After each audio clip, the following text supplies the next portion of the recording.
আইডিতে বিবেস থাকলে এরকমই ভাই। এখানে কুরুল ভাই বলছিল যে একটা প্লেয়ার ডাকার জন্য, মানে ওনাদের জোন পুশ দেওয়ার জন্য। তো জিডাব্লিউসিএম ভাই আমাকে অ্যাড দেয়। জিডাব্লিউসিএম ভাইয়ের আইডিতে অন্য কেউ ছিল।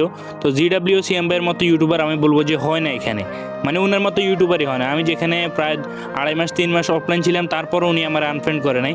প্লাস হচ্ছে উনি অনেক আগে থেকেই আমার ফ্রেন্ড লিস্টে আছে, যখন থেকে তিনি বিবেস পায় নাই। তো যাই হোক, আমার গ্রুপে ডাক দিয়ে নিছে, তখন আমার হনার স্কোর কম ছিল। আর প্লাস হচ্ছে আমার কাছে মানে আমি জোন পুশ তেমন একটা দিতেও পারি না। তো আমি বলতেছি যে ভাই একটা ভিডিও করা যাবে, তারপর দেখেন উনি কি বলে আমারে। নখাইল্লা ভাই ক্যারেক্টার লাগান তো। আরে আমার হনার হবে না, ওর হনার কম। একটা ভিডিও করা যাবে? হ্যাঁ পরে কইলো, লাইভে তো পরে কইলো। আচ্ছা আচ্ছা ঠিক আছে। তাই থাক। আসলে ভাই এই জিনিসটার পর মনটা এতটাই খারাপ হয়ে গেছে, মানে বলার মতো ভাষা নেই। কারণ